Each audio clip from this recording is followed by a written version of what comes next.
नमस्कार और स्वागत है।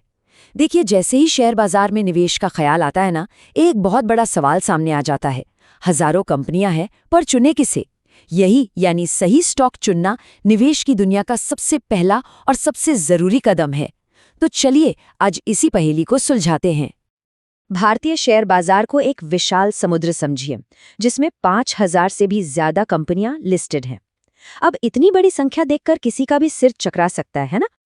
और यही आज का हमारा मेन सवाल है। भाई, इतने सारे ऑप्शंस के बीच कोई शुरुआत करे तो करे कहाँ से? आज हम इसी सवाल का जवाब ढूंढने की कोशिश करने वाले हैं। स्टॉक चुनने के मैदान में ना दो सबसे बड़े खिलाड़ी हैं। एक है फंडामेंटल एनालिसिस और दूसरा टेक्निकल एनालिसिस। ये सिर्फ तकनीकें नहीं हैं, बल्कि बाजार को देखने के दो बिल्कुल अलग-अलग नजरिए हैं। दोनों के बीच एक बुनियादी फर्क है।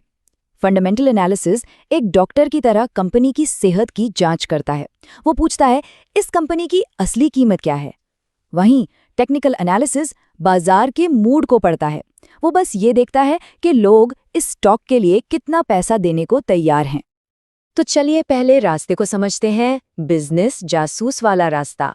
यहाँ एक जासूस की तरह कंपनी की पूरी छानबीन की जाती है, ताकि उसकी असली कीमत यानी उसकी इंट्रिंसिक वैल्यू का पता लगाया जा सके। इस तरीके का एक ही मकसद है, कंपनी की सेहत को गहराई से समझना।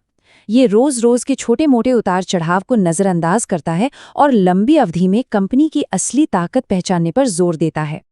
फंडामेंटल एनालिसिस की शुरुआत होती है बड़े लेवल से, मतलब पूरे देश की अर्थव्यवस्था से। जीडीपी, महंगाई, बेरोजगारी जैसे बड़े आंकड़ों को देखा जाता है। बात सीधी सी है, अगर देश की अर्थव्यवस्था ही मजबूत नहीं होगी तो कंपनियां कैसे तरक्की करेंगी?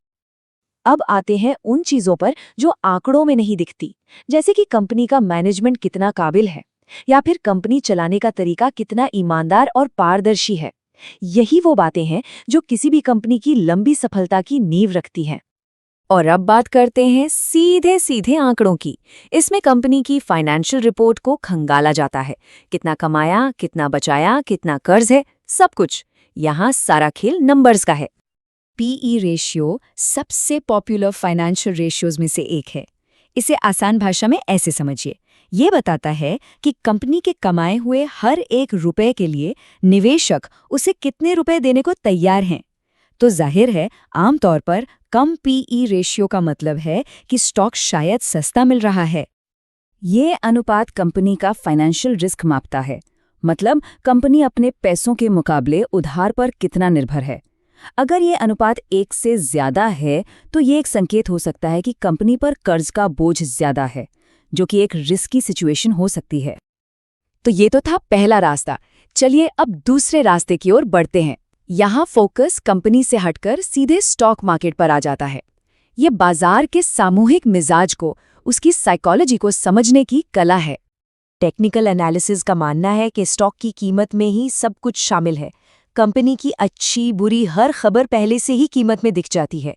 इसलिए ये भविष्य का अंदाजा लगाने के लिए सिर्फ पुराने प्राइस और वॉल्यूम के पैटर्न को ही पढ़ता है। चार्ट की भाषा को समझने के लिए ये 3 शब्द बहुत जरूरी हैं। सपोर्ट एक मजबूत फर्श की तरह है, जिसके नीचे दाम का गिरना मुश्किल होता है। रेजिस्टेंस एक छत की तरह है, जिसे पार करना मुश्किल होता है।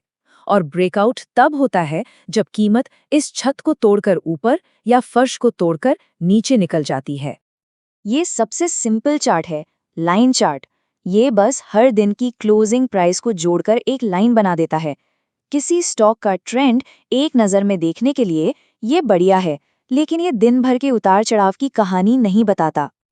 अब देखिए बार चार्ट, ये हमें एक दिन की पूरी कहानी बताता है। ये ना सिर्फ क्लोजिंग प्राइस बल्कि दिन का सबसे ऊंचा, सबसे निचला और ओपनिंग प्राइस भी दिखाता है। इससे हमें स्टॉक में दिन भर हुई हलचल का साफ साफ पता चलता है। और आखिर में आता है कैंडलस्टिक चार्ट। जानकारी तो ये भी बार चार्ट वाली ही देता है, लेकिन इसका रंगीन और विजुअल तरीका इसे ट्रेडर्स का पसंदीदा बना देता है। इसकी बॉडी और विक्स मिलकर अलग अलग पैटर्न बनाती हैं, जिनसे बाजार के मोड़ का अंदाजा लगाना आसान हो जाता है। तो अब जब दोनों रास्तों को समझ लिया है, तो चलिए इन दोनों तरीकों की एक सीधी सीधी तुलना करके देखते हैं, ताकि ये समझ आए कि इनका इस्तेमाल कब और कैसे किया जाता है। ये स्लाइड दोनों तरीकों के अंतर को बहुत अच्छे से बताती है। इसे ऐसे याद रख सकते हैं, फंडामेंटल एनालिसिस क्या खरीदे का जवाब देता है और ये लंबी अवधि के निवेशकों के लिए है, जबकि टेक्निकल एनालिसिस कब खरीदे का जवाब देता है और ये शॉर्ट टर्म ट्रेडर्स के ज्यादा काम आता है। देखिए, रास्ता चाहे कोई भी चुने, कुछ सुनहरे नियम हमेशा याद रखने चाहिए। स्टॉक को सिर्फ एक नंबर नहीं बल्कि एक असली बिजनेस का हिस्सा समझिए। हमेशा लंबी अवधि का सोचिए और हाँ, अपने निवेश की समय समय पर समीक्षा जरूर करते रहिए, क्योंकि बाजार कभी एक जैसा नहीं रहता। ये बात निवेश के मूल मंत्र को बहुत खूबसूरती से बताती है। निवेश सिर्फ पैसा लगाना नहीं है, बल्कि ये एक खास लक्ष्य को पाने के लिए बनाई गई एक सोची समझी स्ट्रैटेजी है।